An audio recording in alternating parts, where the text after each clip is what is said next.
श्री वाहिगुरु साहिब जी। एक ओंकार सतनाम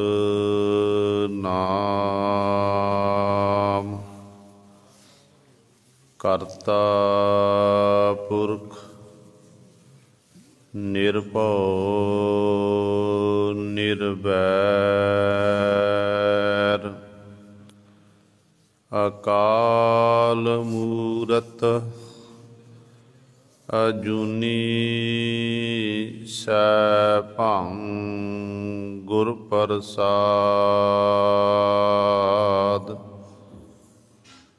दंडौत बंदन अनक बार सर्ब कला समरथ डोलन ते राखो प्रभु नानक दे कर हाथ बलिहारी गुर अपने दिहाड़ी सदबार।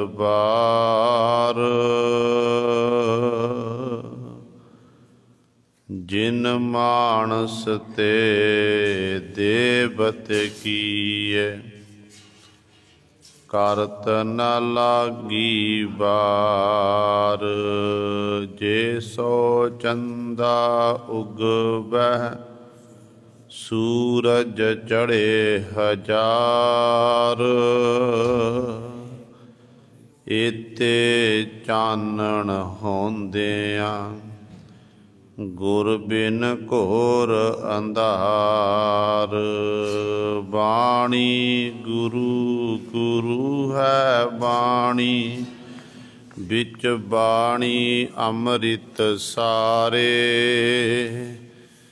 गुर बाणी कहै सेवक जन मानै पर तख गुरु निस्तारे। सो कहो टल गुर सेवियै अहनिस सहज सुभाए। दर्शन परसै गुरु कै जन्म मरण दुख जाए। होवै सिफत खसामदी नूर अरसो कुरसो झटिया। तुद डिठे सच्चे पातशाह मल जन्म जन्म दी कटिया। सज्जन सच्चा पातशाह सिर साहांदै साहो। जिस पास बैठिया सोहीऐ सबना दा बेसाहो। जिस पास बैठिया सोहीऐ सबना दा बेसाहो। सतनाम श्री वाहिगुरु साहिब जी। माग मज्जन संग साधुआं धूड़ी कर इस्नान। हर का नाम ध्याए सुन सबना नो कर दान।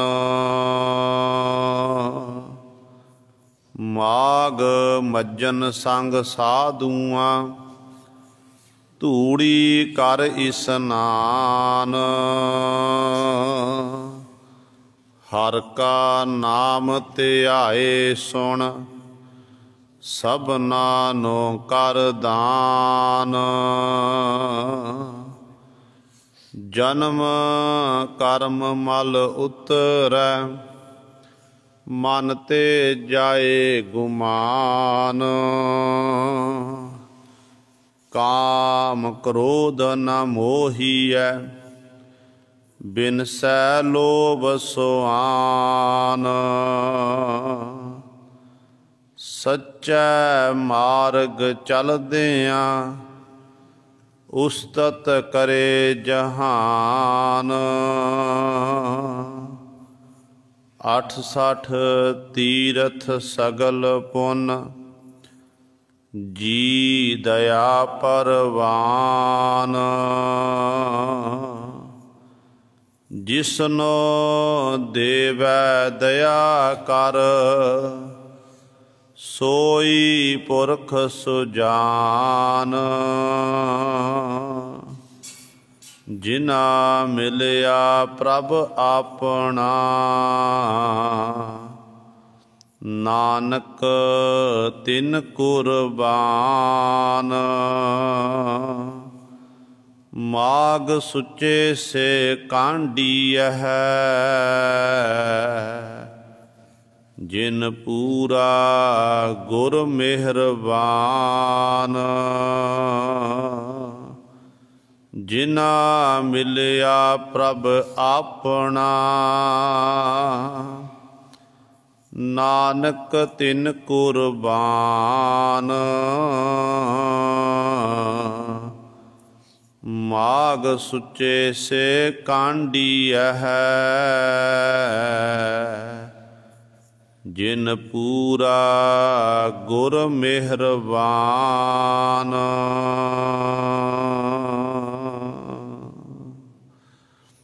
वाहिगुरु जी का खालसा वाहिगुरु जी की फतेह। परम सन्मानयोग सतगुरां दी साजी निवाजी गुरु रूप गुरु सवारे खालसा साध संगत जीओ। आप जी बड़भागे हो जो दशमेश पिता गुरु कलगीधर सतगुरु अमृत के दाते सर्वांस दानी सहबे कमाल हक हक अंदेश गुरु गोबिंद सिंह बादशाह दरवेश गुरु गोबिंद सिंह शाह शहनशाह धन धन साहिब श्री गुरु गोबिंद सिंह महाराज जी की चरण छो धरती महान पवित्र अस्थान गुरुद्वारा मंजी साहिब आलमगीर विखे अमृत बेले तो हाजरियां भर के सत संगत करके सतगुरु महाराज जी दियां खुशियां प्राप्त कर रहे हो। ਸਾਹਿਬਾਂ ਦੇ पावन दरबार ਦੇ ਵਿੱਚ अमृत बेले तो सजे दीवाना ਵਿੱਚ आप जी ने हुणे ही सत्कारयोग गुरु घर ਦੇ ਕੀਰਤਨੀਆਂ ਪਾਸੋਂ श्री आसा जी की वार दे कीर्तन श्रवण कीते हैं। सो आओ गुरु सवारियो समा है जो सतगुरु महाराज जी ने साडे उत्ते बख्शिश कीती है। सतगुरां दी रजा दे विच भाणे दे विच जिहड़ा मग्घर दा महीना सी आप सतगुरु महाराज ने कृपा करके रजा विच बतीत करवाया है। माघ दे महीने की रंभता हुई है। माघ दे महीने की सगरांद का अज दिन है तो आपां ने जो पावन शब्द माझ राग विच श्रवण किया इस शब्द की विचार भी श्रवण करनी है ते नाल नाल जिन्हां नूं गुरु कलगीधर पातशाह महाराज ने मुक्तियां दा वर देना कीता मुक्त कीते जिन्हां ने अपनी टूटी गांढनहार गोपाल सर्ब जियां आपे प्रतपाल जिन्हां ने अपनी टूटी गंढाणा कीती है भाव ओ मुकतसर दे 40 सिंह भाई महा सिंह दे सहित ਜਿਹੜੇ ਜੂਝਦੇ ਹੋਏ ਸ਼ਹਾਦਤ ਦਾ ਜਾਮ ਪੀ ਗਏ ਨੇ, ਉਹਨਾਂ ਦੇ ਜੀਵਨ ਸੰਬੰਧੀ ਵੀ ਆਪਾਂ ਵਿਚਾਰ ਸਰਵਣ ਕਰਨੀ ਹੈ। ਸੋ ਆਓ ਆਪਣੀਆਂ ਮਨ ਬਿਰਤੀਆਂ ਇਕਾਗਰ ਕਰੀਏ, ਧਿਆਨ ਗੁਰੂ ਚਰਨਾਂ ਨਾਲ ਜੋੜੀਏ ਅਤੇ ਗੁਰੂ ਮਹਾਰਾਜ ਜੀ ਦੇ ਪਾਵਨ ਉਪਦੇਸ਼ ਨੂੰ ਹਿਰਦਿਆਂ ਵਿੱਚ ਵਸਾ ਕੇ ਆਪਣਾ ਜੀਵਨ ਸਫਲਾ ਕਰੀਏ। ਕਰੋ ਸਾਰੇ ਆਪਣੀ ਰਸਨਾ ਪਵਿੱਤਰ, ਆਖੋ ਜੀ ਸਤਨਾਮ ਸ਼੍ਰੀ ਵਾਹਿਗੁਰੂ ਸਾਹਿਬ ਜੀ। ਮਾਘ ਮੱਜਨ ਸੰਗ ਸਾਧੂਆਂ, ਧੂੜੀ ਕਰ ਇਸਨਾਨ। ਹਰ ਕਾ ਨਾਮ ਧਿਆਏ ਸੁਣ, ਸਭਨਾ ਨੋ ਕਰ ਦਾਨ। ਧੰਨ ਧੰਨ ਸਾਹਿਬ ਸ਼੍ਰੀ ਗੁਰੂ ਅਰਜਨ ਦੇਵ ਮਹਾਰਾਜ ਬਖਸ਼ਿਸ਼ ਕਰ ਰਹੇ ਹਨ ਕਿ ਮਨੁੱਖਾ ਜਨਮ ਰੂਪੀ ਮਾਘ ਦਾ ਮਹੀਨਾ ਹੈ। ਇਸ ਮਾਘ ਦੇ ਮਹੀਨੇ ਦੇ ਵਿੱਚ ਹਿੰਦੂ ਮਤ ਅਨੁਸਾਰ ਲੋਕ ਗਿਆ ਤੀਰਥ, ਪਰਾਗ, ਤ੍ਰਿਵੇਣੀ ਇਤਿਆਦਿਕ ਇਹਨਾਂ ਤੀਰਥਾਂ ਉੱਤੇ ਜਾ ਕੇ ਲੋਕ ਇਸ਼ਨਾਨ ਕਰਦੇ ਹਨ, ਉੱਥੇ ਪੁੰਨ ਦਾਨ ਦਾ ਕੰਮ ਕਰਦੇ ਹਨ। ਅਤੇ ਗੁਰੂ ਪਾਤਸ਼ਾਹ ਮਹਾਰਾਜ ਦੇ ਚਰਨਾਂ 'ਚ ਬੇਨਤੀ ਕੀਤੀ ਕਿ ਸਤਿਗੁਰੂ ਜੀ, ਇਸ ਤਰ੍ਹਾਂ ਲੋਕ ਜਿਹੜੇ ਕੋਈ ਪਰਾਗ ਤੀਰਥ ਉੱਤੇ ਤੁਰਿਆ ਹੋਇਆ, ਕੋਈ ਠਾੜ ਤੀਰਥਾਂ ਦੀ ਯਾਤਰਾ ਕਰ ਰਿਹਾ ਹੈ, ਕੋਈ ਗੰਗਾ ਦੇ ਇਸ਼ਨਾਨ ਕਰਨ ਲਈ ਜਾ ਰਿਹਾ ਹੈ, ਅਤੇ ਸਤਿਗੁਰੂ ਜੀ ਲੋਕ ਬੜਾ ਪੁੰਨ ਦਾਨ ਕਰਦੇ ਨੇ। ਅਤੇ ਸਤਿਗੁਰੂ ਆਪ ਜੀ ਦੇ ਸਿੱਖਾਂ ਨੂੰ ਕੀ ਹੁਕਮ ਹੈ, ਤੁਹਾਡੇ ਸਿੱਖ ਕਿਹੜੇ ਕਰਮ ਕਰਨ? ਅਤੇ ਗੁਰੂ ਪਾਤਸ਼ਾਹ ਨੇ ਬਚਨ ਕੀਤੇ, ਕਹਿਣ ਲੱਗੇ ਕਿ ਮਨੁੱਖਾ ਜਨ ਰੂਪੀ ਮਾਘ ਦੇ ਮਹੀਨੇ ਦੇ ਵਿੱਚ ਮੱਜਨ ਕਰ ਸਾਧੂਆਂ, ਜਿਹੜੇ ਰੱਬ ਦੇ ਪਿਆਰੇ ਸਾਧੂ ਜਨ ਹਨ, ਗੁਰਮੁਖ ਜਨ ਹਨ, ਜਿਹੜੇ ਸਾਸ ਗਰਾਸ ਦੁਆਰਾ ਨਾਮ ਜਪਦੇ, ਜਿਹੜੇ ਆਪ ਜਪੈ ਅਵਰੈ ਨਾਮ ਜਪਾਵੈ, ਉਹਨਾਂ ਗੁਰਮੁਖਾਂ ਦੀ ਕਹਿੰਦੇ ਜਿਹੜੀ ਸੰਗਤ ਕਰਨੀ, ਇਹ ਮੱਜਨ ਕਰਨਾ ਹੈ। ਉਹਨਾਂ ਦੀ ਸੰਗਤ ਵਿੱਚ ਬੈਠ ਕੇ ਵਾਹਿਗੁਰੂ ਵਾਹਿਗੁਰੂ ਜਪਣਾ, ਉਹਨਾਂ ਦੀ ਸੰਗਤ ਵਿੱਚ ਬੈਠ ਕੇ ਇਲਾਹੀ ਬਾਣੀ ਦਾ ਕੀਰਤਨ ਸੁਣਨਾ, ਕਥਾ ਸੁਣਨੀ, ਉਹਨਾਂ ਨਾਲ ਬੈਠ ਕੇ ਬਾਣੀ ਪੜ੍ਹਨੀ, ਸਿਮਰਨ ਕਰਨਾ, ਕਹਿੰਦੇ ਇਹ ਭਾਈ ਮੱਜਨ ਕਰਨਾ ਹੈ। ਅਤੇ ਸਤਿਗੁਰੂ ਕਹਿੰਦੇ ਨੇ ਉਹਨਾਂ ਗੁਰਮੁਖਾਂ ਦੀ ਚਰਨ ਧੂੜੀ ਜਿਹੜੀ ਪ੍ਰਾਪਤ ਕਰਨੀ ਹੈ। ਚਰਨ ਧੂੜੀ ਕੀ ਹੈ? ਉਹਨਾਂ ਸੰਗਤ ਵਿੱਚ ਬੈਠ ਕੇ ਜਿਹੜੇ ਉਸ ਮਾਲਕ ਦੇ ਗੁਣ ਗਾਇਨ ਕਰਨੇ ਹਨ, ਅਸਲ ਵਿੱਚ ਇਹ ਇਸ਼ਨਾਨ ਹੈ। ਕਿਉਂਕਿ ਜੇ ਬਾਹਰ ਇਸ਼ਨਾਨ ਦੀ ਆਪਾਂ ਗੱਲ ਕਰੀਏ, ਬਾਹਰ ਇਸ਼ਨਾਨ ਤਾਂ ਆਪਾਂ ਆਪਣੇ ਘਰ ਦੇ ਵਿੱਚ ਵੀ ਨਿੱਤਾ ਪ੍ਰਤੀ ਕਰਦੇ ਹਾਂ, ਅਤੇ ਸਤਿਗੁਰੂ ਜੀ ਨੇ ਮਨ ਦੇ ਇਸ਼ਨਾਨ ਦੀ ਗੱਲ ਕੀਤੀ ਹੈ, ਅੰਦਰਲੇ ਇਸ਼ਨਾਨ ਦੀ ਗੱਲ ਕੀਤੀ ਹੈ। ਬਾਹਰਲਾ ਜਿਹੜਾ ਸਾਡਾ ਸਰੀਰ ਉੱਤੇ ਮੈਲ ਲੱਗੀ ਹੋਈ ਹੈ, ਇਸ ਮੈਲ ਨੂੰ ਆਪਾਂ ਪਾਣੀ ਨਾਲ ਧੋ ਲਵਾਂਗੇ, ਸਾਬਣ ਲਾਵਾਂਗੇ, ਸਾਫ਼ ਹੋ ਜਾਵੇਗਾ। ਪਰ ਜਿਹੜੀ ਅੰਦਰ ਦੀ ਮੈਲ ਹੈ, ਅੰਦਰ ਦੀ ਮੈਲ ਗੁਰੂ ਉੱਥੇ ਸਾਬਣ ਨਹੀਂ ਲੱਗੇਗਾ, ਉੱਥੇ ਇਸ ਪਾਣੀ ਨਾਲ ਸਾਡੀ ਅੰਦਰਲੀ ਮੈਲ ਨਹੀਂ ਧੋਤੀ ਜਾਣੀ ਹੈ। ਜੇਕਰ ਅੰਦਰ ਦੀ ਮੈਲ ਧੋਤੀ ਜਾਂਦੀ, ਆਪਾਂ ਜਦੋਂ ਸਾਨੂੰ ਪਿਆਸ ਲੱਗਦੀ ਆਪਾਂ ਪਾਣੀ ਪੀਂਦੇ ਹਾਂ। ਪਾਣੀ ਸਾਡੀ ਖੁਰਾਕ ਹੈ, ਪਹਿਲਾ ਪਾਣੀ ਜੀਉ ਹੈ ਜਿਤ ਹਰਿਆ ਸਭ ਕੋਈ, ਗੁਰਬਾਣੀ ਕਹਿੰਦੀ ਹੈ। ਜੇ ਪਾਣੀ ਪੀਣ ਦੇ ਨਾਲ ਸਾਡਾ ਅੰਦਰ ਸਾਫ਼ ਹੋ ਸਕਦਾ ਫਿਰ ਅਤੇ ਇਸ ਤਰ੍ਹਾਂ ਗੁਰੂ ਸਵਾਰੇ ਫਿਰ ਇਹ ਕਿਸੇ ਦੇ ਅੰਦਰ ਫਿਰ ਮੈਲ ਹੋ ਹੀ ਨਹੀਂ ਸਕਦੀ ਹੈ। ਅਸਲ ਵਿੱਚ ਇਹ ਮੈਲ ਹੈ ਕਿਹੜੀ ਹੈ? ਇਹ ਮੈਲ ਹੈ ਜਨਮਾਂ ਜਨਮਾਂਤਰਾਂ ਦੀ ਮੈਲ,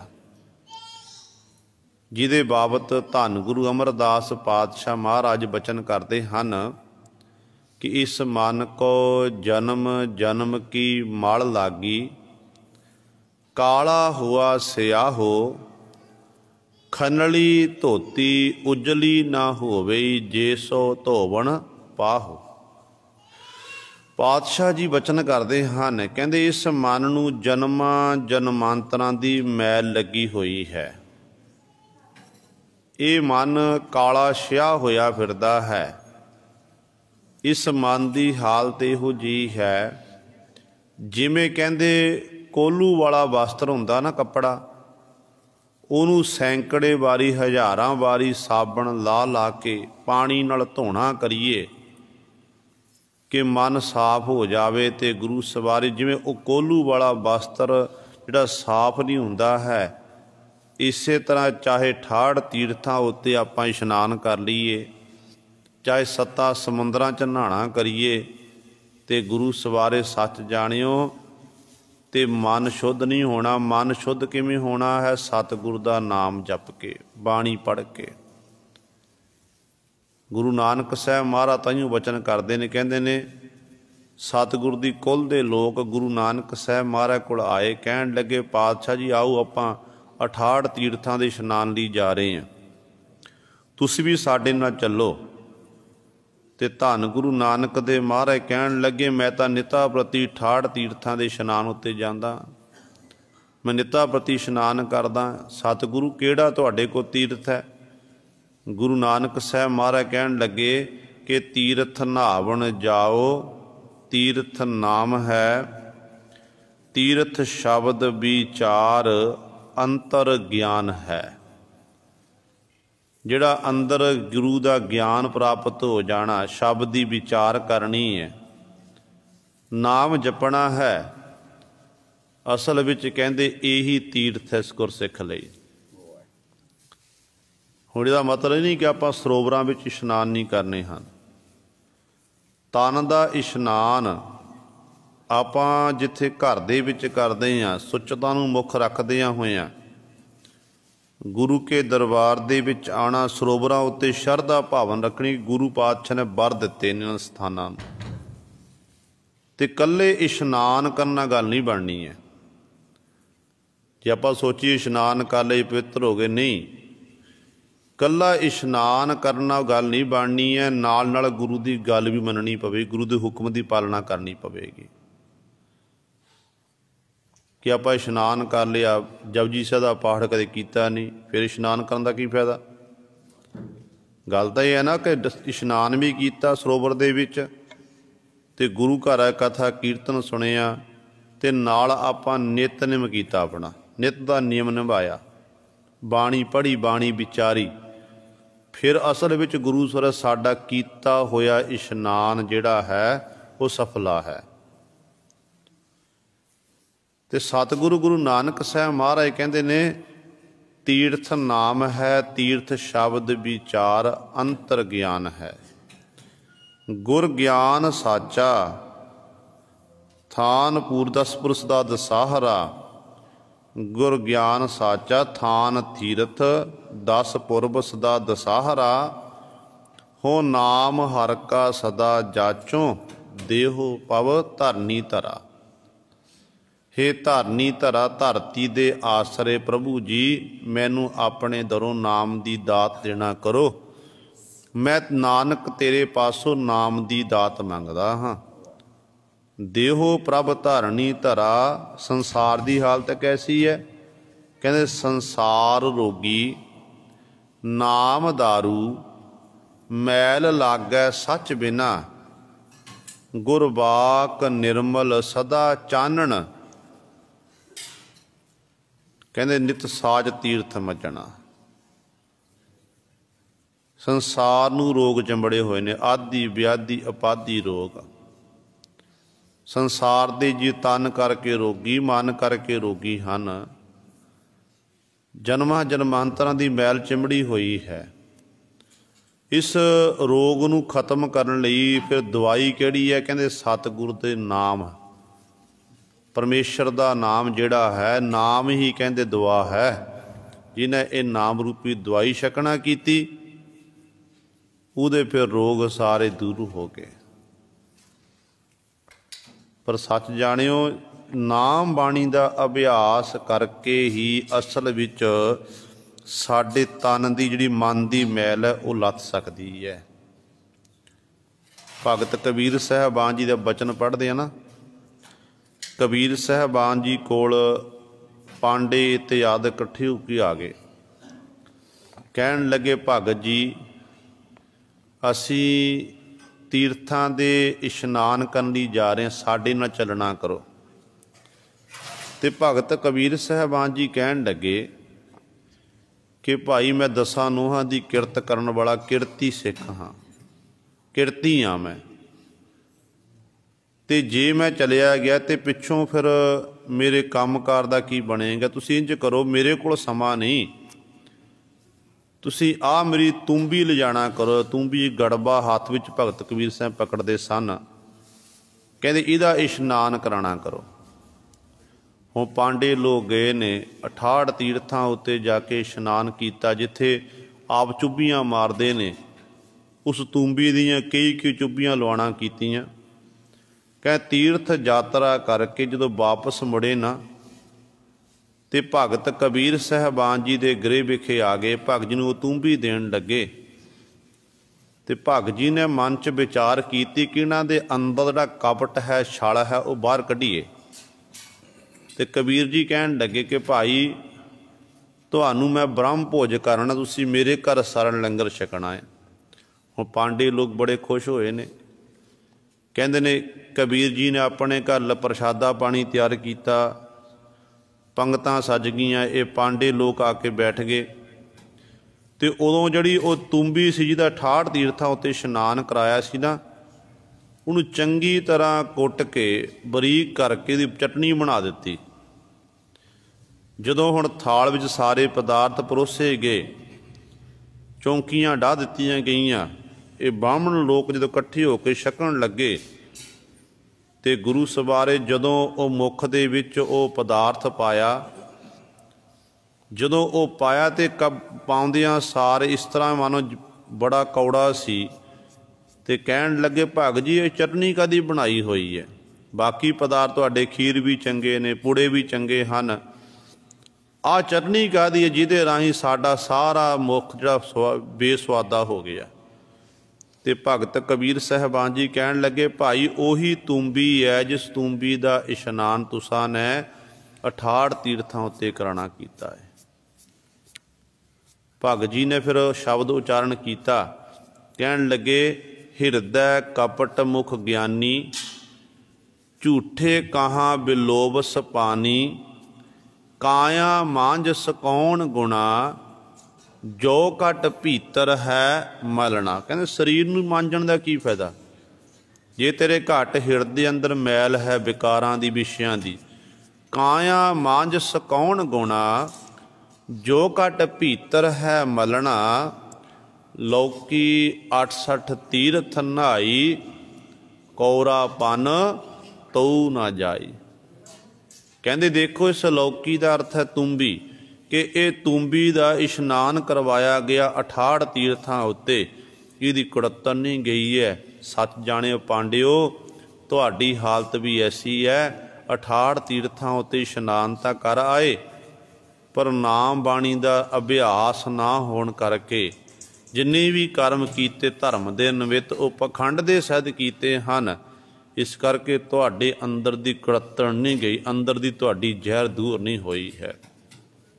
सो गुरु सवारियो इस प्रकार गुरु पातशाह जी बचन करते हैं, कहते माघ मज्जन संग साधुआं, धूड़ी कर इशनान। मनुखा जनरूपी माघ का महीना है, इहदे च मज्जन कर साधुआं, जिहड़े रब दे प्यारे साधु जन हन, गुरमुख जन हन, उन्हां दी संगत करनी। गुरु पातशाह जी कहते ये भाई तू इशनान करना कर, ते कर्म किहड़ा करना है? सतगुरु बचन करते हैं, हर का नाम ध्याए सुन, सबना नो कर दान। इस माघ के महीने दे विच लोग पुन दान का काम करते हैं, दान इत्यादि देना। गुरबाणी विच पातशाह ने भी वचन कीते ने कि पुन दान का करह शरीर, सो गिर ही गंगा का नीर। जिहड़ा गृहस्थी जीवन का धारणी है, अपने 10 नूहां की किरत करके ਲੋੜਵੰਦਾਂ ਦੀ ਸਹਾਇਤਾ ਕਰਦਾ ਹੈ, ਪੁੰਨ ਦਾਨ ਕਰਦਾ ਹੈ। ਕਹਿੰਦੇ ਉਹ ਗ੍ਰਸਤੀ ਜਿਹੜਾ ਹੈ ਉਹ ਗੰਗਾ ਦੇ ਜਲ ਦੀ ਨਹੀਂ ਪਵਿੱਤਰ ਹੈ।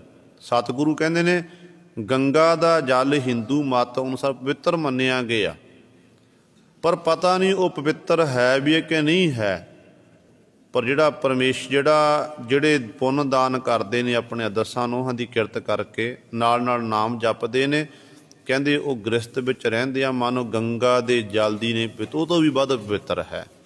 ਇਸ ਕਰਕੇ ਜਿਹੜਾ ਹਰੀ ਪਰਮਾਤਮਾ ਦਾ ਨਾਮ ਸੁਣਨਾ, ਧਿਆਣਾ ਹੈ, ਕੰਨਾਂ ਨਾਲ ਸੁਣਨਾ ਹੈ, ਸਾਰਿਆਂ ਨੂੰ ਕਹਿੰਦੇ ਇਹ ਭਾਈ ਦਾਨ ਕਰਨਾ। ਦਾਨ ਕੀ ਕਿ ਆਪ ਵੀ ਜਪ ਲੈਣਾ, ਦੂਜੇ ਨੂੰ ਵੀ ਆਖਣਾ ਭਾਈ ਨਾਮ ਜਪੋ, ਆਪ ਜਪੈ ਅਬਰਾ ਨਾਮ ਜਪਾਵੈ। ਕਹਿੰਦੇ ਇਸ ਤਰ੍ਹਾਂ ਭਾਈ ਇਹ ਦਾਨ ਕਰਨਾ ਹੈ। ਇਸ ਤਰ੍ਹਾਂ ਕਹਿੰਦੇ ਇਹ ਕੀਤਾ ਹੋਇਆ ਜਿਹੜਾ ਕਰਮ ਹੈ ਫਿਰ ਮਾਲਕ ਦੇ ਦਰ 'ਤੇ ਪ੍ਰਵਾਨ ਹੁੰਦਾ ਹੈ। ਜਨਮ ਕਰਮ ਮਲ ਉਤਰੈ, ਮਨ ਤੇ ਜਾਏ ਗੁਮਾਨ। ਗੁਰੂ ਪਾਤਸ਼ਾਹ ਜੀ ਬਖਸ਼ਿਸ਼ ਕਰਦੇ ਹਨ, ਕਹਿੰਦੇ ਜਿਸ ਪ੍ਰਕਾਰ 68 ਤੀਰਥਾਂ ਉੱਤੇ ਇਸ਼ਨਾਨ ਕਰਨ ਦੇ ਨਾਲ ਤਨ ਦੀ ਮੈਲ ਲੱਥਦੀ ਹੈ ਨਾ, ਤੇ ਇਸੇ ਪ੍ਰਕਾਰ ਪਰਮਾਤਮਾ ਦਾ ਨਾਮ ਜਪ ਕੇ, ਅੰਮ੍ਰਿਤ ਵੇਲੇ ਦੀ ਸੰਭਾਲ ਕਰਕੇ, ਨਾਮ ਬਾਣੀ ਦਾ ਅਭਿਆਸ ਕਰਕੇ ਸਾਡੇ ਜਿਹੜੇ ਮਨ ਦੀ ਮੈਲ ਉਹ ਲੱਥ ਜਾਂਦੀ ਹੈ। ਜਿਹੜੀ ਸਾਨੂੰ ਜਨਮਾਂ ਜਨਮਾਂਤਰਾਂ ਦੀ ਮੈਲ ਲੱਗੀ ਹੋਈ, ਜਨਮ ਕਰਮ ਮਲ ਉਤਰੈ, ਕੀਤੇ ਹੋਏ ਕਰਮਾਂ ਕਰਕੇ ਜਨਮਾਂ ਜਨਮਾਂਤਰਾਂ ਦੀ ਮੈਲ ਲੱਗੀ ਹੋਈ ਨਾ, ਉਤਰੈ ਉਹ ਲੱਥ ਜਾਂਦੀ ਹੈ। ਤੇ ਮਨ ਤੇ ਜਾਏ ਗੁਮਾਨ। ਤੇ ਗੁਰੂ ਪਾਤਸ਼ਾਹ ਕਹਿੰਦੇ ਨੇ ਫਿਰ ਉਹਦੇ ਜੀਵ ਦੇ, ਉਸ ਜੀਵ ਦੇ ਮਨ, ਉਹ ਜਿਹੜਾ ਗੁਮਾਨ ਹੰਕਾਰ ਹੈ ਨਾ, ਇਹ ਹੰਕਾਰ ਜਿਹੜਾ ਦੂਰ ਹੋ ਜਾਂਦਾ ਹੈ। ਕਿਉਂਕਿ ਇੱਕ ਅਹੰਗ ਹੀ ਹੈ ਜਿਹੜੀ ਜੀਵ ਤੇ ਈਸ਼ ਨਾਲ ਜੀਵ ਦਾ ਮਿਲਾਪ ਨਹੀਂ ਹੁੰਦਾ ਹੈ। ਪਰਮਾਤਮਾ ਨੂੰ ਪ੍ਰਾਪਤ ਕਰਨ ਦੇ ਲਈ ਆਪਣੇ ਅੰਦਰੋਂ ਮੈਂ ਨੂੰ ਮਾਰਨਾ ਪਵੇਗਾ।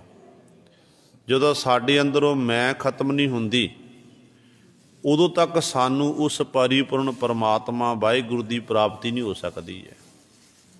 ਭਗਤ ਕਬੀਰ, ਭਗਤ ਰਵਿਦਾਸ ਸਾਹਿਬਾਨ ਜੀ ਬਚਨ ਕਰਦੇ ਨੇ ਕਿ ਪਰਮੇਸ਼ਰ ਜਬ ਹਮ ਹੋਤੇ ਤਬ ਤੂੰ ਨਾਹੀਂ, ਅਬ ਤੂੰ ਹੀ ਮੈਂ ਨਾਹੀਂ, ਅਨਲ ਅਗਮ ਜੈਸੇ ਲਹਿਰ ਮੈਂ ਓਦਦ, ਜਲ ਕੇਵਲ ਜਲ ਮਾਹੀ। ਕਹਿੰਦੇ ਪਰਮਾਤਮਾ ਜਦੋਂ ਤੱਕ ਸਾਡੇ ਵਿੱਚ ਮੈਂ ਪੁਣਾ ਸੀ, ਹੰਗਤਾ ਮਮਤਾ ਸੀ, ਉਦੋਂ ਤੂੰ ਨਹੀਂ ਸੀ। ਹੁਣ ਮੈਂ ਮਿਟ ਗਈ ਹੈ, ਹੁਣ ਤੂੰ ਹੀ ਹੈ। ਤੇ ਇਸੇ ਤਰ੍ਹਾਂ ਹੀ ਗੁਰੂ ਸਵਾਰਿਓ ਕਬੀਰ ਸਾਹਿਬਾਨ ਜੀ ਕਹਿੰਦੇ ਨੇ, ਕਬੀਰ ਮੇਰਾ ਮੁਝ ਮੈਂ ਕਿਛ ਨਹੀਂ, ਜੋ ਕਿਛ ਹੈ ਸੋ ਤੇਰਾ, ਤੇਰਾ ਤੁਝ ਕੋ ਸੌਂਪ ਤੇ ਕਿਆ ਲਾਗੈ ਮੇਰਾ। ਇਹ ਬਚਨ ਉਦੋਂ ਕੀਤੇ ਜਾਂਦੇ ਜਦੋਂ ਆਪਣੇ ਅੰਦਰੋਂ ਮੈਂ ਪੁਣਾ ਮੁੱਕ ਜਾਵੇ। ਇਹਨਾਂ ਗੁਰਮੁਖਾਂ ਨੇ, ਭਗਤ ਜਨਾਂ ਨੇ ਆਪਣੇ ਅੰਦਰੋਂ ਮੈਂ ਨੂੰ ਮੁਕਾਇਆ। ਮੈਂ ਨੂੰ ਮਕਾਨ ਕਰਕੇ ਫਿਰ ਪਰਿਪੂਰਨ ਪਰਮਾਤਮਾ ਵਾਹਿਗੁਰੂ ਦੀ ਨੂੰ ਪ੍ਰਾਪਤੀ ਹੋਈ ਹੈ। ਦੇਖੋ ਅੱਜ ਜਿੱਥੇ ਆਪਾਂ ਮਾਘ ਦੀ ਸੰਗਰਾਂਦ ਦਾ ਦਿਨ ਮਨਾ ਰਹੇ ਹਾਂ, ਉੱਥੇ ਆਪਣੀਆਂ ਸੁਰਤੀਆਂ ਨੂੰ ਆਪਾਂ ਮੁਕਤਸਰ ਸਾਹਿਬ ਦੀ ਧਰਤੀ 'ਤੇ ਲਿਜਾਣਾ ਕਰੀਏ। ਜਦੋਂ ਸਮਾਂ ਸੀ ਗੁਰੂ ਕਲਗੀਧਰ ਪਾਤਸ਼ਾਹ ਮਹਾਰਾਜ ਦਾ ਪਰਿਵਾਰ ਖੇਰੂ ਖੇਰੂ ਹੋ ਚੁੱਕਿਆ ਹੈ, ਉਸ ਤੋਂ ਪਹਿਲਾਂ ਕਿਲ੍ਹਾ ਛੱਡਣ ਤੋਂ ਪਹਿਲਾਂ ਅਨੰਦਪੁਰ ਸਾਹਿਬ ਜਿਹੜੀਆਂ ਘਟਨਾ ਵਾਪਰੀਆਂ ਸਨ, ਬਹੁਤ ਸਾਰੇ ਸਿੰਘ ਕਈ ਭੁੱਖ ਦੇ ਦੁੱਖ ਕਰਕੇ ਜਿਨ੍ਹਾਂ ਨੇ ਆਪਣੇ ਪੰਜ ਭੂਤਕ ਸਰੀਰ ਨੂੰ ਤਿਆਗ ਦਿੱਤਾ ਸੀ, ਸ਼ਹਾਦਤ ਦਾ ਜਾਮ ਪੀ ਚੁੱਕੇ ਸਨ। ਉਹਨਾਂ ਵਿੱਚੋਂ ਕੁਝ ਕੁ ਸਿੰਘ ਐਸੇ ਵੀ ਸਨ ਜਿਨ੍ਹਾਂ ਨੇ ਸਤਿਗੁਰੂ ਕਲਗੀਧਰ ਪਾਤਸ਼ਾਹ ਨੂੰ ਆਖਿਆ ਸੀ ਕਿ ਪਾਤਸ਼ਾਹ ਸਾਤੋਂ ਭੁੱਖ ਦਾ ਦੁੱਖ ਨਹੀਂ ਝੱਲਿਆ ਜਾਂਦਾ ਹੈ, ਕਿਉਂਕਿ ਭੁੱਖ ਦਾ ਦੁੱਖ ਗੁਰੂ ਸਾਹਿਬ ਬਹੁਤ ਵੱਡਾ ਹੈ, ਇਹ ਝੱਲਣਾ ਬੜਾ ਔਖਾ ਹੈ। ਬਾਬਾ ਫਰੀਦ ਜੀ ਕਹਿੰਦੇ ਨੇ, ਜੋ ਗੁਰੂ ਗ੍ਰੰਥ ਸਾਹਿਬ ਮਹਾਰਾਜ ਤੋਂ ਬਾਅਦ ਬਾਬਾ ਜੀ ਦੇ ਸ਼ਬਦ ਨੇ, ਕਹਿੰਦੇ ਨੇ ਫਰੀਦਾ ਮੌਤੋਂ ਭੁੱਖ ਬੁਰੀ, ਫਰੀਦਾ ਮੌਤੋਂ ਭੁੱਖ ਬੁਰੀ, ਰਾਤੀ ਖਾਧੀ ਸੁੱਤਿਆਂ ਦਿਨ ਚੜ੍ਹਦੇ ਨੂੰ ਫੇਰ ਖੜੀ। कहते भुख लगी रात वेले, प्रशादा पानी छक लिया, सवेर होया फिर अपनी क्रिया सोधी ते भुख फिर अगे आके खलोगी। मौत तो एक बारी बंदा मर गया, जीव मर गया, तो दो इस तरह एक बारी मौत आती है, पर जी भुख है बार बार लगती है। तो वो समा सी गुरु सवारे, इहो जिहा समा सी। इत्थों तक जिथे ਸਿੰਘਾਂ ने सतगुरु कलगीधर पातशाह के चरणों च बेनती की, उत्थे आपां जे विचार के देखिए, गुरु कलगीधर पातशाह के चार साहिबजादे सन कि बाबा फतेह सिंह, बाबा जोरावर सिंह जी ने माता जी दे कोल बेनती नहीं की कि माता जी मैनू भुख लगी है, मैनू प्रशादा देना करो, मैनू आ देना करो। आख्या होवेगा गुरु सवारियो।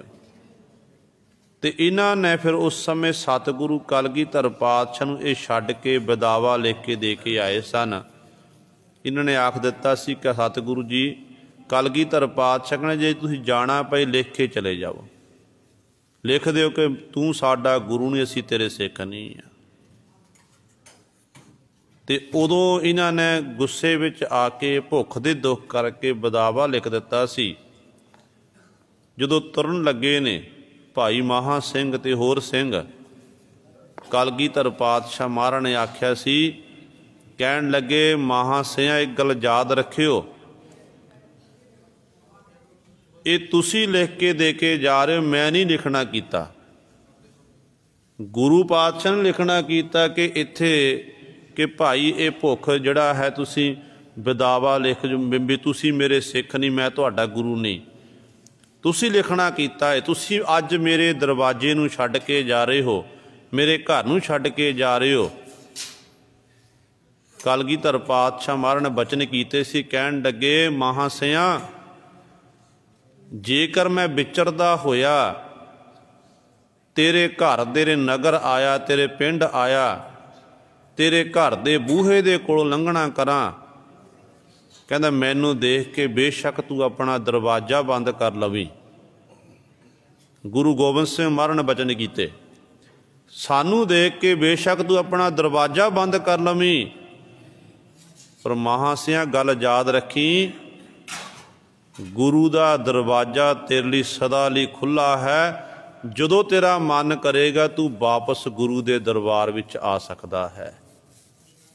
ये कलगियां वाले पातशाह ने बचन कीते सी। उदों गुरु सवारियो भुख दे दुख करके अपने घर गए ने। इधरों सतगुरु महाराज ने आनंदपुर साहिब का किला छड्डिया, बड़ा घमसान का युद्ध होया, चारे साहिबजादे शहीद हो गए। पातशाह जी रायकोट की धरती ते पहुंचे, रायकोट की धरती ते पहुंचे हैं दीने कांगड़। फिर पातशाह महाराज ने कोटकपुरे जाके अपना डेरा लाया सी कपूरे दे कोल। जो सतगुरु दा कपूरे को डेरा लग्या होया, इधरों सूबा सरहंद वजीद खां नूं पता लग्या कि धन गुरु गोबिंद सिंह महाराज मालवे के इलाके विच हन। वो बहुत सारी सैना लैके मालवे के वल नूं वधदा आ रहे आ। कलगीधर पातशाह महाराज दे दरबार सजिया होया। सतगुरु महाराज नूं खबर पहुंची कि सतगुरु जी जिहड़ा सूबा सरहंद वजीद खां अपनियां फौजां लैके तुहाडे नेड़े ही पहुंच गया है। कहंदे ने मालवे दे इलाके दे विच एक स्थान आंदा जिहदा पिंड दा नाम है रामेयाणा। रामेयाणे की धरती ते जिहड़े ये माझे दे जिन्ने जरनैल सन, माझे दियां पंचायतां, उत्थों दे चौधरी लोग, भाई महा सिंह इत्यादक होर जिहड़े सन इकट्ठे होके गुरु कलगीधर पातशाह नूं मिले सी। इन्हां ने सतगुरु महाराज दे चरणां 'च बेनती कीती कि सतगुरु जी असीं तुहाडी सूबा सरहंद वजीद खां नाल सुलह करवा दिंदे आ। औरंगजेब नाल सुलह करांदे, तुसीं इह जंग युद्ध छड्डो, पातशाह जी आप जी आनंदपुर साहिब रहना करो, तुहानूं कोई कुछ नहीं आखेगा। तो गुरु गोबिंद सिंह महाराज ने उत्थे बचन कीते सी रामेयाण की धरती ते, कहन लगे कि भाई तुसीं सिख बन के आए कि गुरु बन के आए। ਜਿਹੜੇ ਸਿੱਖ ਬਣ ਕੇ ਆਉਂਦੇ ਨੇ ਉਹ ਤਾਂ ਫਿਰ ਗੁਰੂ ਦੇ ਹੁਕਮ ਦੀ ਪਾਲਣਾ ਕਰਦੇ ਨੇ, ਤੇ ਤੁਸੀਂ ਤਾਂ ਇੰਜ ਸਾਨੂੰ ਆਖਰ ਜਿਵੇਂ ਮੈਂ ਤੁਹਾਡਾ ਸਿੱਖ ਹੁੰਦਾ, ਤੁਸੀਂ ਮੇਰੇ ਗੁਰੂ ਹੁੰਦੇ ਨੇ। ਤੇ ਕਲਗੀਧਰ ਪਾਤਸ਼ਾਹ ਕਹਿਣ ਲੱਗੇ, ਭਾਈ ਅੱਜ ਤੁਸੀਂ ਸਾਨੂੰ ਕਹਿ ਰਹੇ ਹੋ ਕਿ ਸੁਲ੍ਹਾ ਕਰ ਲਵੋ। ਕਹਿੰਦੇ ਉਦੋਂ ਕਿੱਥੇ ਸੀ ਜਦੋਂ ਅਨੰਦਪੁਰ ਸਾਹਿਬ ਦੀ ਧਰਤੀ ਤੇ ਸਾਨੂੰ ਲੰਮਾ ਘੇਰਾ ਪਾਇਆ ਗਿਆ, ਸਾਡੇ ਜਾਨਾਂ ਤੋਂ ਪਿਆਰੇ ਸਿੰਘ ਸ਼ਹੀਦ ਹੋ ਗਏ, ਉਦੋਂ ਤੁਸੀਂ ਕਿੱਥੇ ਸੀ? ਸਤਿਗੁਰੂ ਕਹਿਣ ਲੱਗੇ ਕਿ ਜਦੋਂ ਮੇਰੇ ਪਿਤਾ ਗੁਰੂ ਤੇਗ ਬਹਾਦਰ ਪਾਤਸ਼ਾਹ ਨੇ ਆਪਣੇ ਸੀਸ ਦੀ ਕੁਰਬਾਨੀ ਦੇਣਾ ਕਿ ਦਿੱਲੀ ਚਾਂਦਨੀ ਚੌਂਕ ਦੇ ਵਿੱਚ, ਕਹਿਣ ਲੱਗੇ ਉਦੋਂ ਤੁਸੀਂ ਕਿੱਥੇ ਸੀ, ਉਦੋਂ ਕਿਉਂ ਨਹੀਂ ਸੁਲ੍ਹਾ ਕਰਵਾਈ? ਸਤਿਗੁਰੂ ਕਹਿਣ ਲੱਗੇ ਮੇਰੇ ਸਾਹਿਬਜ਼ਾਦੇ, ਮੇਰੇ ਜਾਨਾਂ ਤੋਂ ਪਿਆਰੇ ਸਿੰਘ, 5 ਪਿਆਰੇ ਜਿਨ੍ਹਾਂ ਨੂੰ ਬੜਾ ਪਿਆਰ ਕਰਦਾ ਸੀ ਮੈਂ, ਜਿਨ੍ਹਾਂ ਨੇ ਇੱਕ ਬਚਨ ਕਰਨ ਵਿੱਚ ਸੀਸ ਦੀ ਕੁਰਬਾਨੀ ਦੇਣ ਲਈ ਤਿਆਰ ਹੋ ਗਏ, ਸਾਹਿਬਜ਼ਾਦਿਆਂ ਨੂੰ ਮੇਰੇ ਨੇਤਰਾਂ ਦੇ ਸਾਹਮਣੇ ਸ਼ਹੀਦ ਕੀਤਾ ਗਿਆ, ਉਦੋਂ ਤੁਸੀਂ ਕਿੱਥੇ ਸੀ? ਛੋਟੇ ਸਾਹਿਬਜ਼ਾਦੇ ਬਾਬਾ ਜ਼ੋਰਾਵਰ ਸਿੰਘ ਤੇ ਬਾਬਾ ਫਤਿਹ ਸਿੰਘ ਨੂੰ ਜਿਉਂਦਿਆਂ ਨੀਹਾਂ ਵਿੱਚ ਚਿਣ ਦਿੱਤਾ ਗਿਆ, ਜਿਵਾ ਕਰਕੇ ਉਹਨਾਂ ਨੂੰ ਸ਼ਹੀਦ ਕੀਤਾ ਗਿਆ। ਤੇ ਸਤਿਗੁਰੂ ਕਹਿਣ ਲੱਗੇ ਉਦੋਂ ਕਿੱਥੇ ਸੀ ਭਾਈ? ਅੱਜ ਤੁਸੀਂ ਆ ਗਏ ਹੋ, ਅੱਜ ਕਹਿ ਰਹੇ ਕਿ ਗੁਰੂ ਪਾਤਸ਼ਾਹ ਤੁਹਾਡੀ ਮੈਂ ਸੁਲ੍ਹਾ ਕਰਾਂ। ਸਤਿਗੁਰੂ ਕਹਿਣ ਲੱਗੇ ਨਹੀਂ ਭਾਈ, ਇਹ ਨਹੀਂ ਹੋ ਸਕਦਾ ਹੈ। ਜਿਹਦੇ ਸਤਿਗੁਰੂ ਮਹਾਰਾਜ ਉੱਥੇ ਖਬਰ ਪਹੁੰਚੀ ਹੈ ਤੇ ਪਾਤਸ਼ਾਹ ਮਹਾਰਾਜ ਇਹ ਬਚਨ ਕਰਕੇ ਰਾਮਿਆਣ ਦੀ ਧਰਤੀ ਤੋਂ ਸਤਿਗੁਰੂ ਅੱਗੇ ਚਾਲੇ ਪਾ ਦਿੱਤੇ ਸਨ, ਜਿਹਨੂੰ ਖਿਦਰਾਣੇ ਦੀ ਢਾਬ ਦੇ ਨਾਮ ਨਾਲ ਜਾਣਿਆ ਜਾਂਦਾ ਹੈ। ਤੇ ਅੱਜ ਆਪਾਂ ਕਹਿੰਦੇ ਮੁਕਤਸਰ ਸਾਹਿਬ ਦੀ ਧਰਤੀ, ਸ਼ਹੀਦਾਂ ਦੀ ਧਰਤੀ, ਉਦੋਂ ਉਹ ਖਿਦਰਾਣੇ ਦੀ ਢਾਬ ਸੀ, ਕਿਉਂਕਿ ਮਾਲਵੇ ਦੇ ਇਲਾਕੇ ਦੇ ਵਿੱਚ ਉਦੋਂ ਪਾਣੀ ਦੀ ਬੜੀ ਘਾਟ ਹੁੰਦੀ ਸੀ, ਗਰਮੀ ਦੀ ਰੁੱਤ ਸੀ। ਜਿਹੜਾ ਇਹ ਦਿਹਾੜਾ ਨਾ ਸ਼ਹੀਦੀਆਂ ਹੋਈਆਂ 40 ਮੁਕਤਿਆਂ ਦੀਆਂ, ਤੇ ਇਹ ਅਸਲ ਵਿੱਚ ਵਿਸਾਖ ਦੇ 18 ਵਿਸਾਖ ਵਾਲੇ ਦਿਨ ਸ਼ਹਾਦਤ ਦਾ ਜਾਮ ਪੀਣਾ ਕੀਤਾ ਸੀ। ਖਾਲਸੇ ਪੰਥ ਨੇ ਗੁਰਮੱਤਾ ਪਕਾਇਆ, ਕਿਉਂਕਿ ਪਾਣੀ ਦੀ ਘਾਟ ਹੋਣ ਕਰਕੇ। ਫਿਰ ਇਹ ਮਾਘ ਦੀ ਸੰਗਰਾਂਦ ਨੂੰ ਗੁਰੂ ਸਵਾਰੇ ਇਸ ਤਰ੍ਹਾਂ ਇਹ ਦਿਹਾੜਾ ਫਿਰ ਮਨਾਉਣ ਲੱਗ ਪਏ। ਮੁਕਤਸਰ ਦੀ ਧਰਤੀ ਦੇ ਸ਼ਹੀਦਾਂ ਦੀ ਯਾਦ ਨੂੰ ਸਮਰਪਿਤ ਮਨਾਇਆ ਜਾਂਦਾ ਹੈ। ਸੋ ਕਲਗੀਧਰ ਪਾਤਸ਼ਾਹ ਮਹਾਰਾਜ ਨੇ ਉੱਥੋਂ ਚਾਲੇ ਪਾ ਦਿੱਤੇ। ਇੱਧਰੋਂ ਜਦੋਂ ਕਹਿੰਦੇ ਨੇ ਇਤਿਹਾਸ ਦੱਸਦਾ, ਕਹਿੰਦੇ ਜਿਸ ਵਕਤ ਗੁਰੂ ਕਲਗੀਧਰ ਪਾਤਸ਼ਾਹ ਖਿਦਰਾਣੇ ਦੀ ਢਾਬ 'ਤੇ ਪਹੁੰਚੇ ਨੇ, ਇੱਧਰੋਂ ਜਿਹੜੇ ਸਿੰਘ ਸੀ ਇਹ 40 ਸਿੰਘ ਜਿਹੜੇ ਬਦਾਵਾ ਲਿਖ ਕੇ ਆਏ ਸਨ ਅਨੰਦਪੁਰ ਸਾਹਿਬ ਧਰਤੀ 'ਤੇ, ਇੱਥੇ ਸਾਰੇ ਇਕੱਠੇ ਹੋਏ। ਕਹਿੰਦੇ ਇਹ ਤਾਂ ਕੰਮ ਉਲਟ ਹੋ ਗਿਆ ਹੈ। ਉਦੋਂ ਫਿਰ ਕਹਿੰਦੇ ਨੇ ਮਾਤਾ ਭਾਗ ਕੌਰ ਦੀ ਪ੍ਰੇਰਨਾ ਦੇ ਰਾਹੀਂ ਇਹ ਸਾਰੇ ਇਕੱਤਰ ਹੋਏ, ਕਹਿਣ ਲੱਗੇ ਨਹੀਂ, ਅਸੀਂ ਆਪਣੇ ਮੱਥੇ ਉੱਤੇ ਕਲੰਕ ਨਹੀਂ ਲਵਾਉਣਾ ਹੈ। ਗੁਰੂ ਕਲਗੀਆਂ ਵਾਲੇ ਪਾਤਸ਼ਾਹ ਨੂੰ ਅਸੀਂ ਬਦਾਵਾ ਲਿਖ ਕੇ ਦੇ ਕੇ ਆਏ ਹਾਂ, ਸਾਡੀ ਗੁਰੂ ਨਾਲ ਟੁੱਟੀ ਹੋਈ ਹੈ, ਅਸੀਂ ਆਪਣੀ ਟੁੱਟੀ ਗੰਢਾਵਾਂਗੇ। ਕਹਿੰਦੇ ਨੇ ਉਸ ਸਮੇਂ ਸਤਿਗੁਰੂ ਮਹਾਰਾਜ ਖਿਦਰਾਣੇ ਦੀ ਢਾਬ 'ਤੇ ਪਹੁੰਚੇ। ਪਿੱਛੋਂ ਇਹਨਾਂ ਸਿੰਘਾਂ ਨੇ ਢਾਬ ਦੇ ਆਲੇ ਦੁਆਲੇ ਗੁਰੂ ਸਵਾਰ, ਜਿੱਥੇ ਅੱਜ ਅਸਥਾਨ ਬਣਿਆ ਹੋਇਆ ਹੈ, ਦੁਸ਼ਮਣਾਂ ਨੂੰ ਭੁਲੇਖਾ ਪਾਉਣ ਦੇ ਲਈ ਝਾੜੀਆਂ ਦੇ ਉੱਤੇ ਆਪਣੇ ਵਸਤਰ ਪਾ ਦਿੱਤੇ। ਤੇ ਦੂਰੋਂ ਇੰਜ ਲੱਗਦਾ ਸੀ ਕਿ ਮਨ ਜਿਵੇਂ ਬਹੁਤ ਵੱਡੀ ਸੈਨਾ ਗੁਰੂ ਗੋਬਿੰਦ ਸਿੰਘ ਮਹਾਰਾਜ ਦੇ ਨਾਲ ਹੈ। ਤੇ ਸਤਿਗੁਰੂ ਜਦੋਂ ਦੁਸ਼ਮਣਾਂ ਨੇ ਆਪਣੀ ਦੂਰਬੀਨਾਂ ਦੇਖਣਾ ਕੀਤਾ ਤੇ ਮਨ 'ਚ ਡਰ ਪੈਦਾ ਹੋ ਗਿਆ, ਗੁਰੂ ਗੋਬਿੰਦ ਸਿੰਘ ਮਹਾਰਾਜ ਕੋਲ ਇੰਨੀ ਸੈਨਾ ਕਿੱਥੋਂ ਆ ਗਈ ਹੈ। ਉਧਰ ਸਤਿਗੁਰੂ ਕਲਗੀਧਰ ਪਾਤਸ਼ਾਹ ਟਿੱਬੀ ਉੱਤੇ ਜਾ ਕੇ ਪਹੁੰਚੇ ਨੇ। ਟਿੱਬੀ ਦੇ ਉੱਤੋਂ ਸਤਿਗੁਰੂ ਅਚਰਜ ਨਜ਼ਾਰਾ ਦੇਖਦੇ ਨੇ। ਤੇ ਉਸ ਸਮੇਂ ਘਮਸਾਣ ਦਾ ਯੁੱਧ ਹੋ ਗਿਆ, ਦੋਨਾਂ ਪਾਸੋਂ ਗੋਲੀਆਂ ਚੱਲੀਆਂ। ਸਿੰਘਾਂ ਨੇ ਗੋਲੀਆਂ ਦਾ ਜਵਾਬ ਦੇਣਾ ਕੀਤਾ। ਕਹਿੰਦੇ ਨੇ ਸੂਬਾ ਸਰਹੰਦ ਵਜੀਦ ਖਾਂ ਉਸ ਸਮੇਂ 5000 ਫੌਜ ਲੈ ਕੇ ਆਇਆ ਸੀ, 5000। ਤੇ ਬੜਾ ਘਮਸਾਣ ਦਾ ਯੁੱਧ ਹੋਇਆ। ਸਿੰਘਾਂ ਨੇ ਪਹਿਲੇ ਹੱਲੇ ਦੇ ਵਿੱਚ ਹੀ, ਜਦੋਂ ਦੁਸ਼ਮਣ ਨੇ ਹਮਲਾ ਕੀਤਾ ਨਾ, ਪਹਿਲੇ ਹੱਲੇ ਦੇ ਵਿੱਚ ਹੀ ਸੂਬਾ ਸਰਹੰਦ ਦੀ ਸੈਨਾ ਦਾ ਬਹੁਤ ਵੱਡਾ ਨੁਕਸਾਨ ਕਰ ਦਿੱਤਾ, ਬਹੁਤ ਸਾਰੇ ਖਤਮ ਕਰ ਦਿੱਤੇ। ਪਹਿਲਾ ਹੱਲਾ ਸੂਬਾ ਸਰਹੰਦ, ਸੋਚਾਂ ਵਿੱਚ ਕੀ ਕੀਤਾ ਜਾਵੇ। ਕਹਿੰਦੇ ਸਿੰਘਾਂ ਦੀਆਂ ਗੋਲੀਆਂ ਮੁੱਕ ਗਈਆਂ, फिर ਸਿੰਘਾਂ ने अपने भत्थियां विचों तीर कढ़ना कीते, चिले नाल जोड़े खिच खिच के चलाਉਂਦੇ ने, दुश्मनां दे सीनिਆਂ ਨੂੰ ਵਹਿੰਦੇ ਹਨ ਤੇ बहुत सारे दुश्मनों ਨੂੰ खत्म कर रहे। उधर गुरु कलगीधर पातशाह महाराज देख रहे ने, सतगुरु ਨੂੰ पता है कि है तो बेशक उदों भुख दे दुख करके बदावा लिख के आए सी, ते है तो मेरी ना, ते सतगुरु महाराज फिर उस समय टिब्बी दे उत्तों तिखे तिखे तीर छड़दे ने, दुश्मनां दे सीनिਆਂ ਨੂੰ सतगुरु एक एक तीर 5 5 10 10 ਨੂੰ खत्म कर रहा है। तो ये ज गुरु सवारे कहते ने फिर इत्थों तक हालात हो गए, पत्थे भी खत्म हो गए ਸਿੰਘਾਂ दे। फिर श्री साहबां हाथ में तलवारां पकड़ के मैदाने जंग टुट के पै गए ने, कला कला सिंह ते गुरु सवारे 10 10 15 15 ਨੂੰ खत्म कर रखे। इंज शहादत का जाम पींदा। इतिहासकारां मुताबक कहते ने 5000 सैना दे विचों अद्धी सैना जिहड़ी सूबा सरहंद दी वजीद खां दी मारी गई सी, अद्धी सैना। ते गर्मी दी रुत होण करके जदों जिहड़ी सूबा सरहंद दी सैना सी ना, इहनूं प्यास ने बड़ा दुखी किया। उधर ਸਿੰਘਾਂ कोल तां ढाब सी, वो जल सी, कोल कत्तर होया वा, ਸਿੰਘ वो जल छक लैंदे सन। ते कपूरे नूं फिर सूबा सरहंद वजीद खां पुछदा, कहंदा कि अगे कित्थे जल, कित्थे नेड़े तेड़े। ते कपूरे ने उदों आखना कीता, कहण लगे नवाब साहब जे अगे जावांगे 30 कोह दी दूरी ते, जे पिछे मुड़ांगे तो 10 कोह दी दूरी ते वजीद खां उत्थों गुरु सर अपनी हार मंनदा होया वापस मुड़ गया।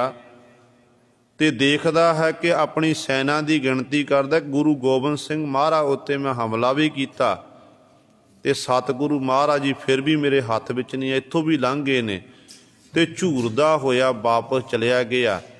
इधरों गुरु कलगीधर पातशाह महाराज टिब्बी तो थले उतरे ने, कल्ले कल्ले सिंह दे कोल सतगुरु महाराज जा रहे ने, ते सतगुरु महाराज ਸਿੰਘਾਂ दे फट गिणदे ने, किसे नूं किसे 2 फट लगे ने। पातशाह कहंदे ये मेरा 2000 सिंह, किसे दे 5 फट लगे ने, कहंदे मेरा 5000 सिंह, जिहदे 10 फट लगे ने। सतगुरु कहंदे ये मेरा 10,000 सिंह, ये मेरा 20,000 सिंह।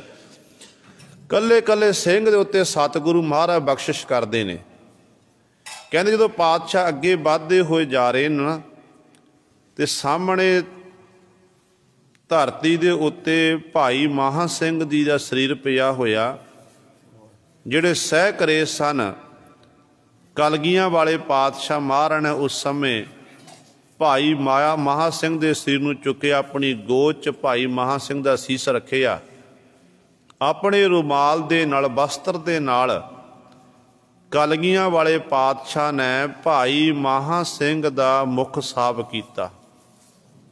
तो मुख साफ किया है, नेत्र खोले भाई महा सिंह ने, ते महा सिंह ने गुरु कलगीधर पातशाह दी दीदार कीते, गदगद हो गया, सह करे सन। सतगुरु कहन लगे महा सिया मंग की मंगदा, तेरी उम्र नवेरी कर दईए। नहीं पातशाह तैनू संसार दा राज दे दईए।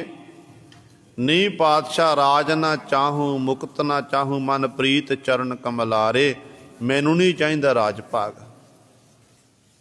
सतगुरु कहन लगे चल इंज करदे आ, तैनू इंद्र देवते की पदवी दे दईए, स्वर्ग का राजा बना दईए। भाई महा सिंह कहन लगे नहीं पातशाह जी। पातशाह मंग की मंगदा है।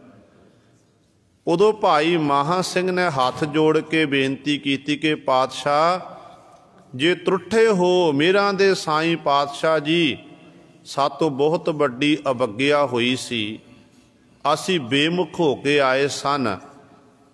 क्यों गुरबाणी का फरमान भी है, जे को गुर ते बेमुख होवै, बिन सतगुर मुक्त न पावै, पावै मुक्त न होर थ कोई, पुछो विवेकिया जाए, ते गुरु तो बिना मुक्ति नहीं है। सतगुर जी उदों असी भुख दे दुख करके आप जी नूं बदावा लिख के आए सन, ते तुठे हो पातशाह जी कृपा करो, ਵਿਦਾਵੇ ਦਾ ਕਾਗਜ਼ ਪਾੜ ਦਿਓ ਤੇ ਸਾਡੀ ਟੁੱਟੀ ਗੰਢ ਲਓ ਜੀ। ਕਹਿੰਦੇ ਨੇ ਉਸ ਸਮੇਂ ਗੁਰੂ ਕਲਗੀਆਂ ਵਾਲੇ ਪਾਤਸ਼ਾਹ ਮਹਾਰਾਜ ਨੇ ਆਪਣੇ ਕਮਰ ਕੱਸੇ ਵਿੱਚੋਂ ਇਹ ਵਿਦਾਵੇ ਦਾ ਜਿਹੜਾ ਕਾਗਜ਼ ਸੀ, ਟੁਕੜਾ ਸੀ, ਉਹ ਕੱਢਿਆ ਤੇ ਭਾਈ ਮਹਾਂ ਸਿੰਘ ਦੇ ਸਨਮੁਖ ਕਲਗੀਆਂ ਵਾਲੇ ਪਾਤਸ਼ਾਹ ਨੇ ਉਹ ਵਿਦਾਵੇ ਦੇ 2 ਟੁਕੜੇ ਕਰਦੇ ਕਹਿਣ ਲੱਗੇ, ਲੈ ਭਾਈ ਮਹਾਂ ਸਿੰਘਾ ਤੇਰੀ ਟੁੱਟੀ ਗੰਢ ਦਿੱਤੀ ਹੈ। ਜਿੰਨੇ ਵੀ ਸਿੰਘ ਨਾਲ ਸ਼ਹੀਦ ਹੋਏ ਨੇ ਇਹ ਮੇਰੇ 40 ਮੁਕਤੇ ਹਨ। 40 ਗਿਣਤੀ ਸੀ ਗੁਰੂ ਸਵਾਰਿਓ। ਮਾਤਾ ਭਾਗ ਕੌਰ ਜੀ ਕੇਵਲ ਜਿਉਂਦੇ ਰਹੇ ਸਨ, ਬਾਕੀ ਸਾਰੇ ਸ਼ਹੀਦ ਹੋ ਗਏ ਸੀ। ਕਹਿਣ ਲੱਗੇ ਮਹਾਂ ਸਿੰਘਾ ਇਹ ਮੇਰੇ 40, ਤੁਸੀਂ ਮੇਰੇ 40 ਮੁਕਤ, ਜਿੱਥੇ ਮੇਰੇ 5 ਪਿਆਰੇ ਨੇ, 4 ਸਾਹਿਬਜ਼ਾਦੇ ਹਨ, ਉੱਥੇ ਨਾਲ ਮੇਰੇ ਇਹ 40 ਮੁਕਤੇ ਹਨ। ਕਲਗੀਧਰ ਪਾਤਸ਼ਾਹ ਨੇ ਉਸ ਖਿੰਦਰਾਣੇ ਦੀ ਢਾਬ ਜਿਹੜੀ ਸੀ ਤੇ ਗੁਰੂ ਸਵਾਰੇ ਉਸ ਢਾਬ ਸਤਿਗੁਰੂ ਨੇ ਵਰ ਦੇ ਦਿੱਤਾ। ਕਹਿਣ ਲੱਗੇ ਇੱਥੇ ਆਉਣ ਵਾਲੇ ਸਮੇਂ 'ਚ ਸਰੋਵਰ ਬਣੇਗਾ, ਸੰਗਤਾਂ ਇੱਥੇ ਆ ਕੇ ਇਸ਼ਨਾਨ ਕਰਨਗੀਆਂ। ਕਲਗੀਧਰ ਪਾਤਸ਼ਾਹ ਨੇ ਬਚਨ ਕੀਤੇ, ਜਪਜੀ ਸਾਹਿਬ ਦਾ ਪਾਠ ਕਰਕੇ ਇੱਥੇ ਇਸ਼ਨਾਨ ਕਰੇਗਾ ਨਾ, ਉਹਦੀਆਂ ਮਨ ਦੀਆਂ ਸਾਰੀਆਂ ਮੁਰਾਦਾਂ ਪੂਰੀਆਂ ਹੋਣਗੀਆਂ।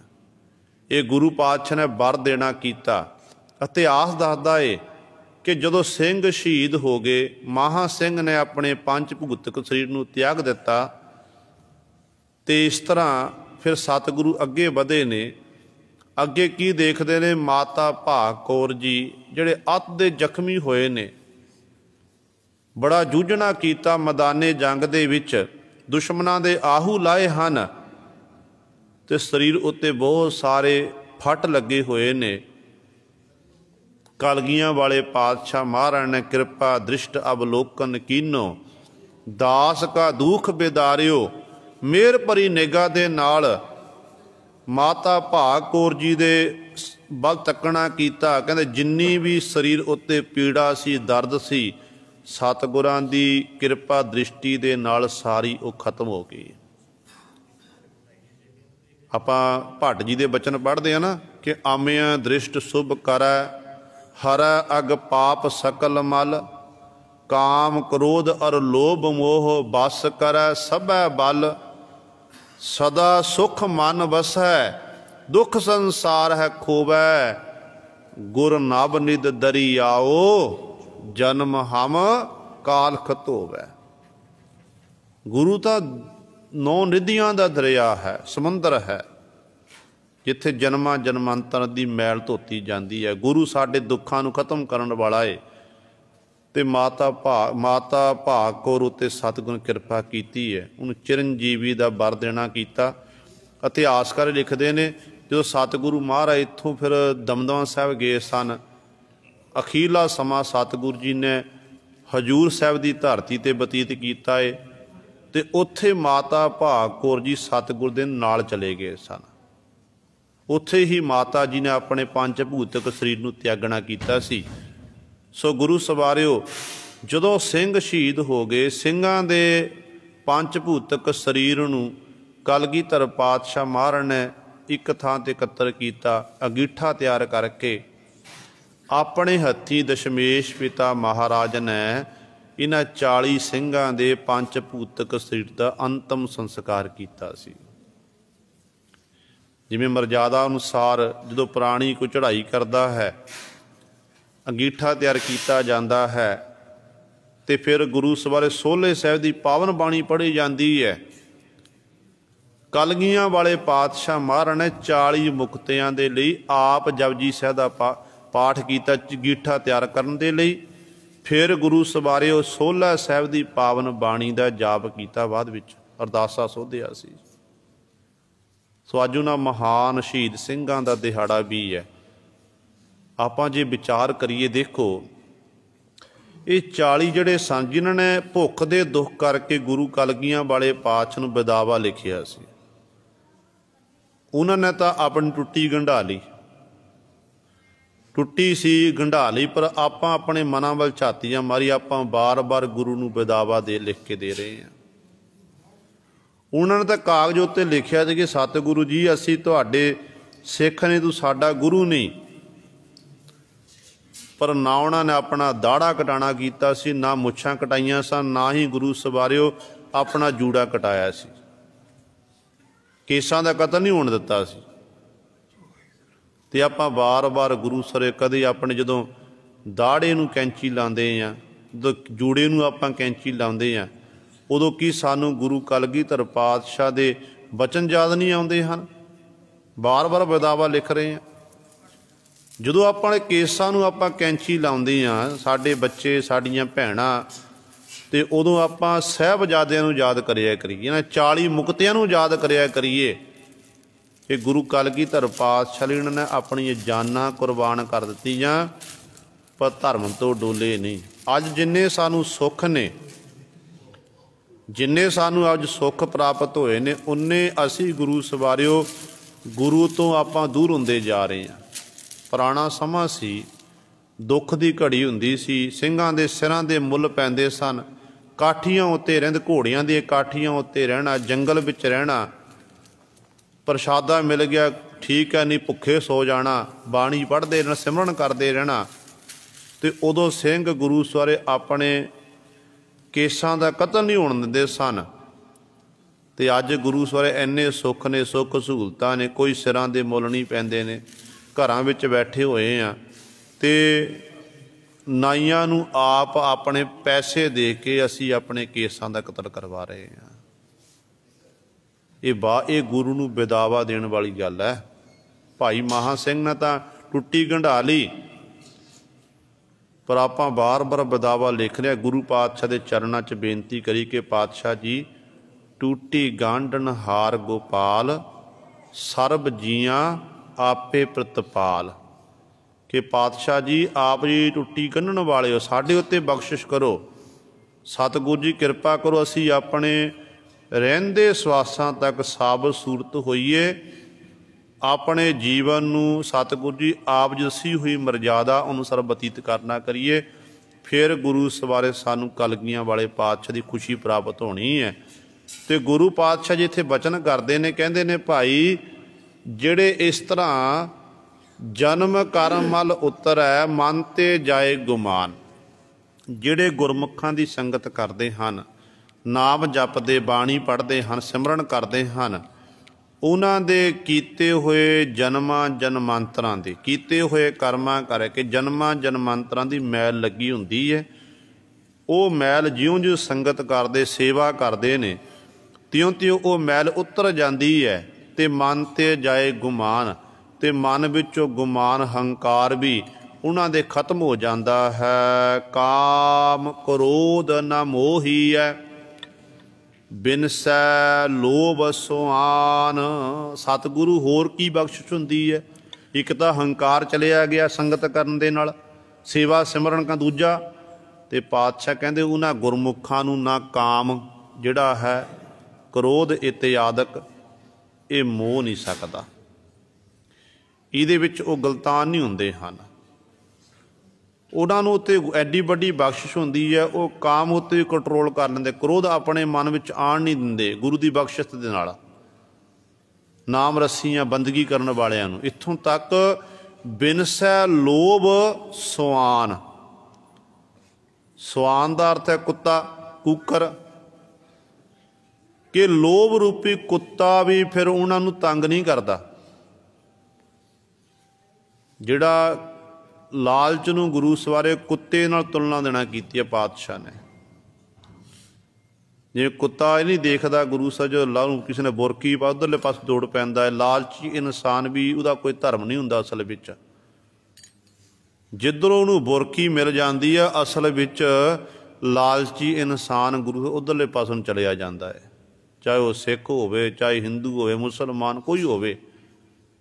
ਕਈ ਵਾਰੀ ਲਾਲਚ ਬਸ ਹੋ ਕੇ ਇਹੋ ਜਿਹੇ ਲੋਕ ਆਪਣੇ ਧਰਮ ਨੂੰ ਵੇਚ ਦਿੰਦੇ ਨੇ, ਧਰਮ ਨੂੰ ਕਲੰਕ ਲਾਉਂਦੇ ਨੇ। ਅਸਲ ਵਿੱਚ ਉਹ ਲੋਕ ਧਰਮੀ ਨਹੀਂ ਹਨ।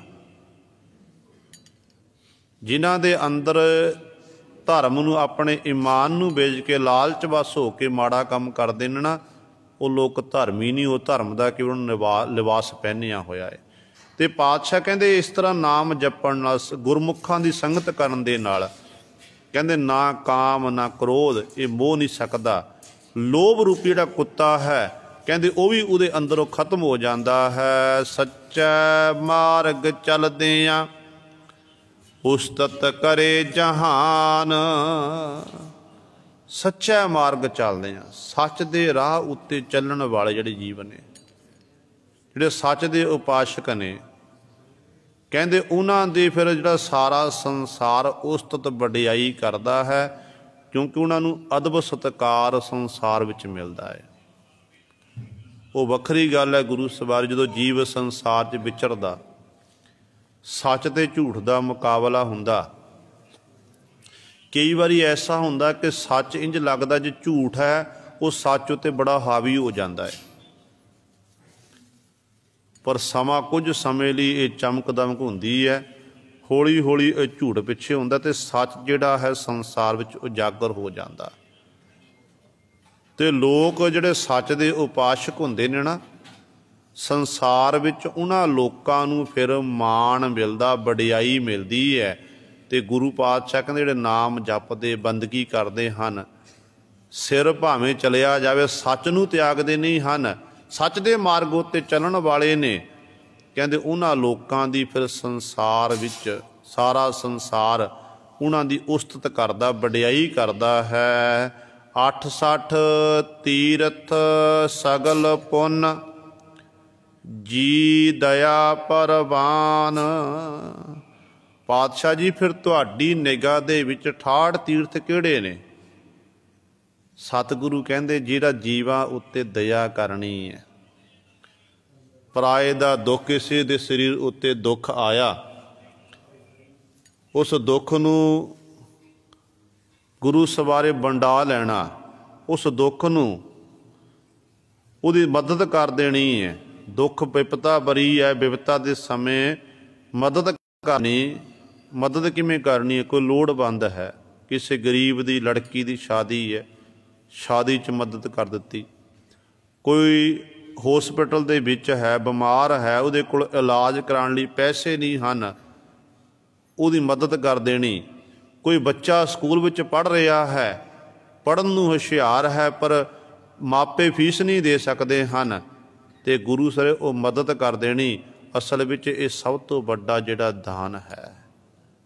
ਅਤੇ ਸਤਿਗੁਰੂ ਕਹਿੰਦੇ ਇਹ ਜੀ ਦਇਆ, ਪਰ ਜੀਵਾਂ ਉੱਤੇ ਦਇਆ ਕਰਨੀ, ਕਹਿੰਦੇ ਇਹ ਪ੍ਰਵਾਨ ਹੈ। ਕਹਿੰਦੇ ਇਹੀ ਸਿੱਖ ਲਈ ਕਹਿੰਦੇ 68 ਤੀਰਥ ਸਗਲ ਪੁੰਨ ਹਨ, ਇਹੀ ਮਨ ਨੂੰ 68 ਤੀਰਥ ਹਨ, ਇਹੀ ਜੀਵ ਲਈ ਪੁੰਨ ਦਾ ਕਰਮ ਹੈ।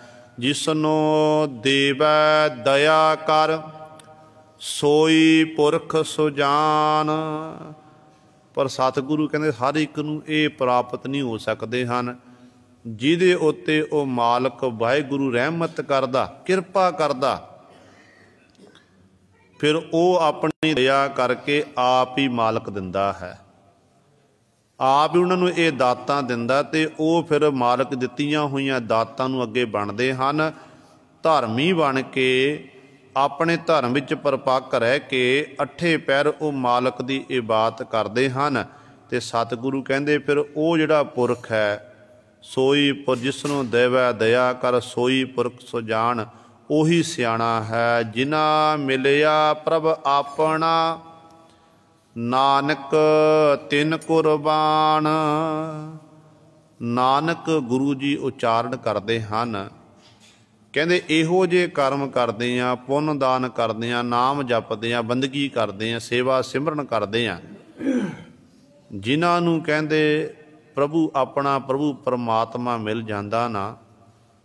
ਨਾਨਕ ਗੁਰੂ ਜੀ ਉਚਾਰਨ ਕਰਦੇ ਹਨ, ਕਹਿੰਦੇ ਨਾਨਕ ਉਹਨਾਂ ਤੋਂ ਕੁਰਬਾਨ ਜਾਂਦਾ, ਸਦਕੇ ਜਾਂਦਾ ਹੈ। ਜਿਹੜੇ ਨਾਮ ਜਪ ਕੇ ਉਸ ਮਾਲਕ ਵਿੱਚ ਭੇਦ ਹੋ ਜਾਂਦੇ ਹਨ, ਲੀਨ ਹੋ ਜਾਂਦੇ ਹਨ। ਇੱਥੋਂ ਤੱਕ ਭਾਈ ਸਾਹਿਬ ਭਾਈ ਗੁਰਦਾਸ ਜੀ ਨੇ ਬਚਨ ਕੀਤੇ ਨੇ, ਕਹਿੰਦੇ ਹੋਂ ਕੁਰਬਾਨੀ ਤਿਨਾ ਗੁਰਸਿੱਖਾਂ ਪਿਛਲ ਰਾਤੀ ਉੱਠ ਬਹੰਦੇ। ਕਿ ਉਹਨਾਂ ਗੁਰਸਿੱਖਾਂ ਤੋਂ ਮੈਂ ਕੁਰਬਾਨ ਹਾਂ, ਸਦਕੇ ਹਾਂ। ਜਿਹੜੇ ਪਿਛਲ ਰਾਤੀ ਕਿਹੜੀ ਹੈ? ਪਹਿਰ ਰਾਤ ਰਹਿੰਦੀ।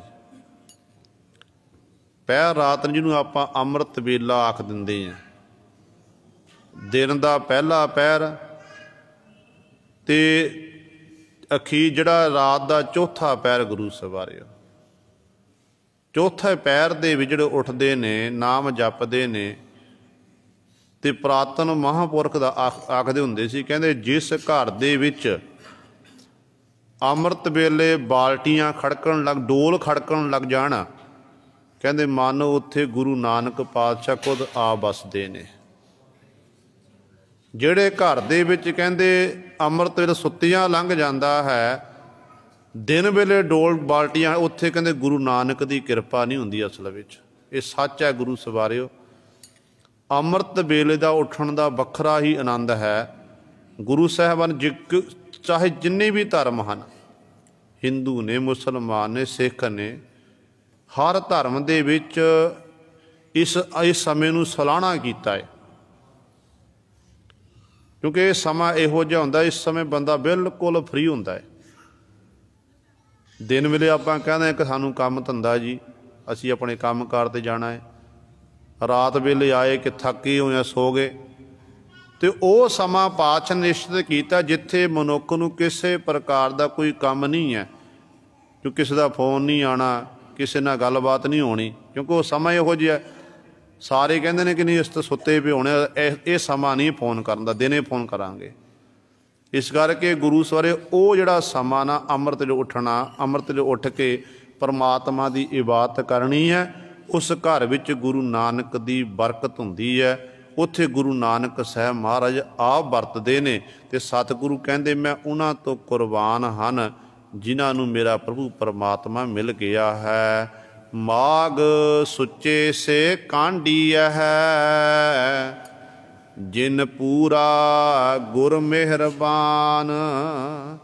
ਮਨੁੱਖਾ ਜਨਮ ਰੂਪੀ ਮਾਘ ਦੇ ਮਹੀਨੇ ਵਿੱਚ ਉਹ ਸੁੱਚੇ ਕਾਂਢੇ ਜਾਂਦੇ, ਉਹ ਸੁੱਚੇ ਆਖੇ ਜਾਂਦੇ ਹਨ ਜਿਨ੍ਹਾਂ ਉੱਤੇ ਪੂਰਨ ਗੁਰੂ ਸਾਹਿਬਾਨ ਜੀ ਮਿਹਰ ਕਰਦੇ ਹਨ, ਜਿਨ੍ਹਾਂ ਉੱਤੇ ਗੁਰੂ ਦੀ ਰਹਿਮਤ ਹੋ ਗਈ, ਕਿਰਪਾ ਹੋ ਗਈ। ਅਸਲ ਵਿੱਚ ਗੁਰੂ ਸਰ ਉਹ ਸੁੱਚੇ ਨੇ। ਗੁਰਬਾਣੀ ਕਹਿੰਦੀ ਹੈ, ਸੁੱਚੇ ਇਹ ਨਾ ਆਖੀਆਂ ਬਹਿਣ ਜੇ ਪਿੰਡਾ ਧੋਏ, ਸੁੱਚੇ ਸਈ ਨਾਨਕਾ ਜਿਨ ਮਨ ਵਸਿਆ ਸੋਏ। ਜਿਨ੍ਹਾਂ ਦੇ ਮਨ ਵਿੱਚ ਪਰਮਾਤਮਾ ਦਾ ਨਾਮ ਵਸ ਗਿਆ, ਗੁਰੂ ਦੀਆਂ ਯਾਦਾਂ ਵਸ ਗਈਆਂ, ਅਸਲ ਵਿੱਚ ਫਿਰ ਉਹ ਸੁੱਚੇ ਨੇ। ਇਸ ਕਰਕੇ ਗੁਰੂ ਸਰ ਜਿੱਥੇ ਆਪਾਂ ਬਾਹਰੀ ਇਸ਼ਨਾਨ ਆਪਾਂ ਸਰੋਵਰਾਂ 'ਤੇ ਕਰ ਰਹੇ ਹਾਂ, ਆਪਣੇ ਘਰਾਂ ਵਿੱਚ ਕਰਦੇ ਹਾਂ ਸਫਾਈ, ਤਨ ਦੀ ਸਫਾਈ ਦੇ ਲਈ, ਉੱਥੇ ਮਨ ਦੀ ਸਫਾਈ ਲਈ ਸਾਨੂੰ ਨਾਮ ਬਾਣੀ ਦਾ ਅਭਿਆਸ ਕਰਨਾ ਪਵੇਗਾ, ਬਾਣੀ ਪੜ੍ਹਨੀ ਪਵੇਗੀ, ਸਿਮਰਨ ਕਰਨਾ ਪਵੇ। ਦੋਨੋਂ ਕੰਮ ਨੇ ਗੁਰੂ ਘਰ 'ਚ, ਤਨ ਦਾ ਇਸ਼ਨਾਨ ਵੀ ਅਤੇ ਮਨ ਦਾ ਇਸ਼ਨਾਨ ਵੀ। ਜਦੋਂ ਤਨ ਦੇ ਨਾਲ ਆਪਾਂ ਮਨ ਦਾ ਇਸ਼ਨਾਨ ਕਰ ਲਵਾਂਗੇ, ਫਿਰ ਗੁਰੂ ਪਾਤਸ਼ਾਹ ਦੀ ਸਾਡੇ ਉੱਤੇ ਬਖਸ਼ਿਸ਼ ਹੋਵੇਗੀ। ਇਹ ਗੁਰੂ ਸਵਾਰੇ ਸਤਿ